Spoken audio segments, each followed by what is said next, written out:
So what we are looking at today is how to prove whether or not parallelograms are indeed parallelograms using the coordinate plane. In other words, using coordinates, and that's it. Now, if you notice here, you actually technically could have up to 3 methods to prove parallelograms in the coordinate plane. However, because I want to make things as condensed and concise as possible, what we're going to do is we're going to focus on method number 1. So the very first thing that you're going to look at is you have to prove both pairs of opposite sides are congruent. So in other words, we need to show that AB is congruent to BC, and we would need to show the other pair, AD, is congruent to BC. And what we're going to use for that is, in order to prove congruency, we need to show length, and in order to show length, we need to use the distance formula. So if you remember the distance formula, great. If not, we're going to do a little bit of review, so don't stress. But the other ones that you could use that we're not going to use, especially this year when we're a little crammed for time, is that you could prove both pairs of opposite sides are parallel. So you could do AB is parallel to DC and AB is parallel to BC. What you would use for that is, again, if you're using parallel, you have to show slopes are the same, so you would use your slope formula. And then the last one that you could use is, instead of proving both sides, so like here, we're proving top and bottom are parallel, left and right are parallel. For this one, we would show, congruent, congruent, congruent, congruent. This one would be parallel. What you could do is you could show that one pair is both parallel and congruent. So in other words, you would say AB is going to be congruent to DC, and then also that it would be parallel. So in that case, it's a little bit of a combo deal. You would need to use distance and formula, or excuse me, distance and slope, not just one or the other. But again, what I've learned in the past is the more methods I introduce, the more people get confused. So we're just going to stick with method number 1, okay? So when you look at this, we're going to do 2 examples slowly, thoroughly, make sure you guys are good. And then from there, I'm going to have you guys try one on your own today. So first thing that you're going to do for distance formula is you need to just show AB and CD. So we're going to look at this. Now your distance formula, if you guys recall, is the big square root, and then inside your parentheses is subtraction, and then in between is addition because it's connected to your Pythagorean theorem, and then you have squared. So reminder, in your first set of parentheses, you are plugging in your x values. So for AB, you're plugging in -7 and 1. And then you are plugging in your y values, so 4 and 2. Now keep in mind, when you look at this, -7 minus 1 is -8. But remember, whenever you square a number, it is always positive. So if you are using your calculators, make sure you put parentheses around that -8. So this is going to be 64 plus 4, which is then the square root of 68. And I'm just going to have you leave it in radical form. You don't have to type it in your calculator and get an approximation. So CD, again, what I'm going to do is do my big old parentheses. I'm just going to set it up, subtraction in the middle, and then I'm going to drop things in. So my x values for C and D are 9 and 1. My y values are -8 and -6. So when I simplify, I get 8 squared.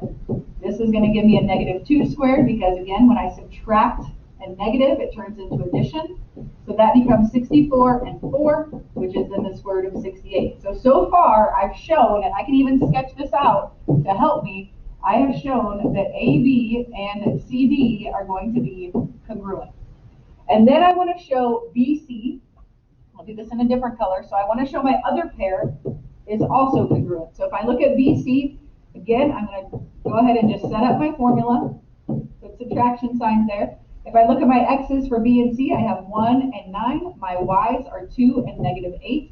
So that becomes -8 squared plus 10 squared, which is then going to be, 64 and 100, which is then the square root of 164. If I look then at AD, I'm going to do the exact same thing. I'm going to go ahead and set it up.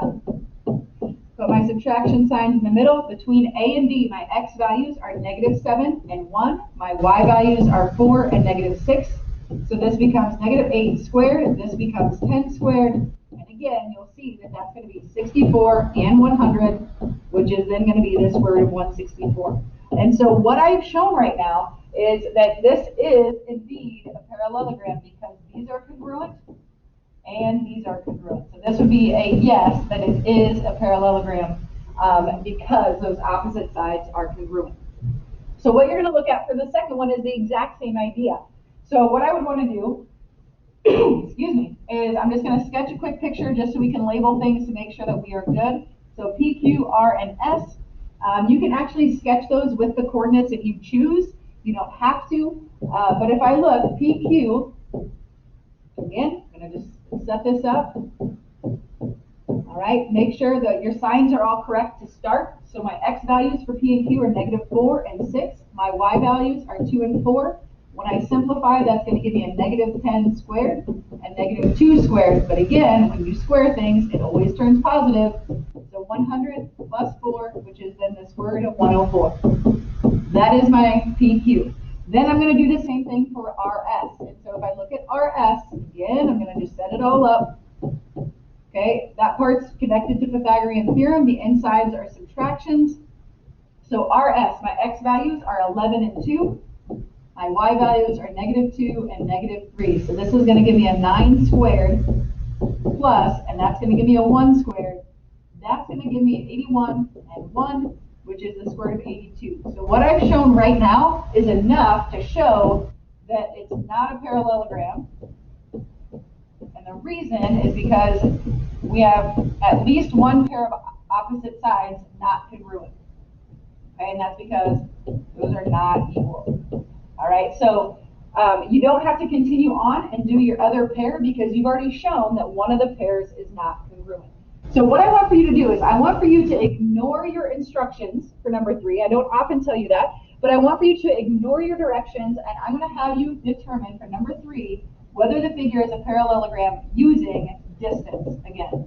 Okay, so I want you to just go through that whole process and determine whether or not that is a parallelogram using your distance formula.